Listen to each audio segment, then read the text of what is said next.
When you realize that the perpetrators of the Yoyimbo Festival, the double homicide ring that hits this side, then that side, then his side, then that side, have no coherent loyalties, they're just mayhem oriented. You also realize the jeopardy that exists in seeing it any other way, because that's the reality of the situation. But if you buy into an argument like um, people who on the left would have no reason to attack people on the left, or people on the right would have no reason to attack people on the right, you lose what's focus of what's really happening and what has really happened. A good example of this comes out when you see how George Bush and his movement put Salman Rushdie's cause front and center during the AIDS attack with Václav Havel and Frank Zappa, Jazz from Hell. Salman Rushdie was Jazz from Hell, and Penis Gabriel was a Bush loyalist. They started saying, well, the Swami Nostra understand the essentials.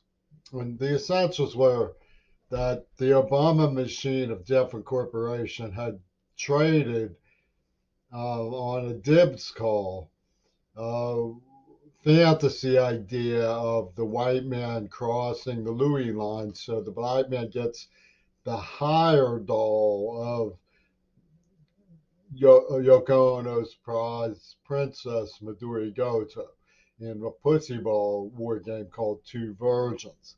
And they're supposed to ignore the two virgins came from the semiotic mind of John Lennon, and that his body never was shown.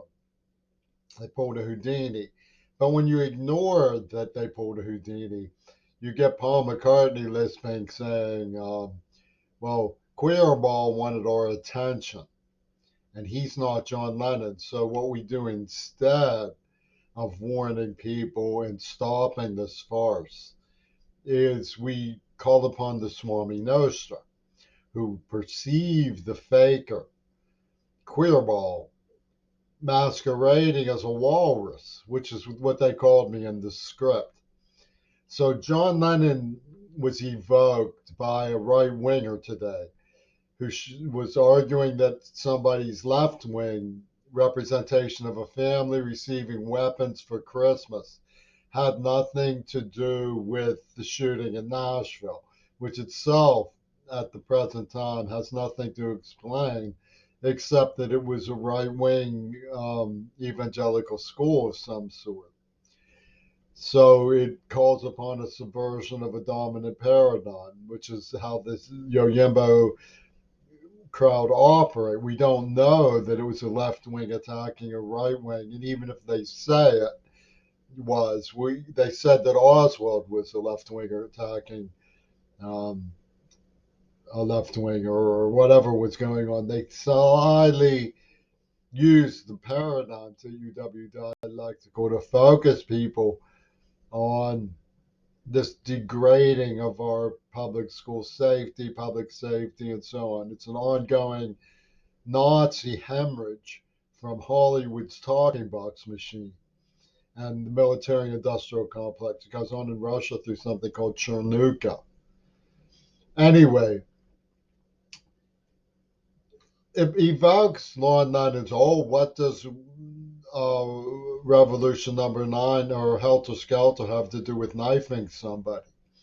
Well, the presumption is you're supposed to defend. Anything he says is automatically benign. Zap them right between the eyes. Zap! Is automatically benign. John Lennon is the guru of the sacred shinish of Hollywood's representation of evil, but not evil himself.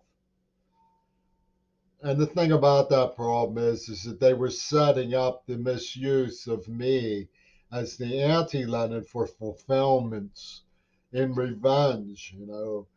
This is what you get when you ignore the Lenin pulled a Houdini. It was all set up in advance with Salman Rushdie and climbed and timed to um, to the purposes of the attacks.